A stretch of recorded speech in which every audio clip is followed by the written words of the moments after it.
dream of home ownership has to be kept alive, and it has to be kept alive not just for people with means, but for people who are seeking housing that is more modest in terms of its price. Toronto's housing market is anything but modest right now. Prices skyrocketed again in March, jumping 33% from the same month last year. The average value now $916,000. How much do you need to be making to afford that? An expert tells us $180,000 a year. Meanwhile, the average household income in the city, just $75,000. I'm Pam Seidel on a nice downtown street with large detached homes on big lots. It could be Cabbagetown or Leslieville, but it's not Toronto. We are in the heart of Hamilton right now, where this home just sold for $700,000. Some might say not bad, but it is Hamilton.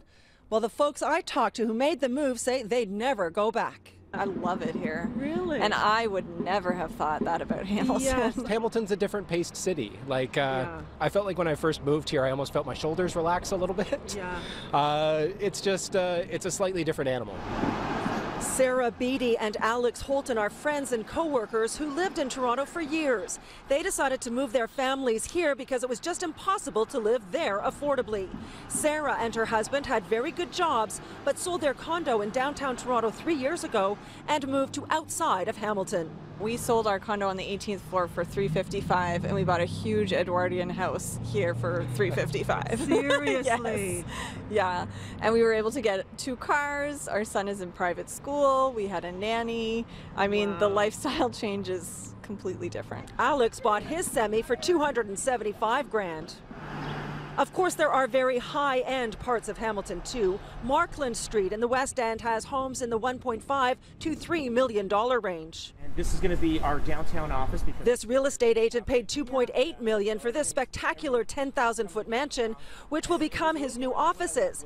He says more than 40% of home purchases in Hamilton are made by people from other cities, mostly Toronto. every day we're getting phone calls. Toronto buyers, they're calling us. They want to know what we can find them, or when we're setting them up in the right areas so that you know, it's easy for them to travel back to Toronto. Golfi says Hamilton has changed dramatically in recent years. It's now a cultural hub with Brooklyn-type cred. Great restaurants, a great art and music scene.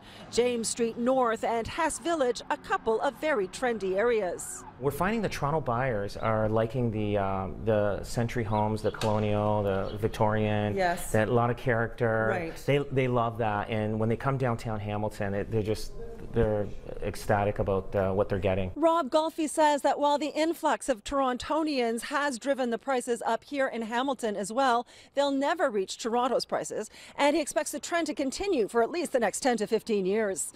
In Hamilton, I'm Pam Seidel, City News.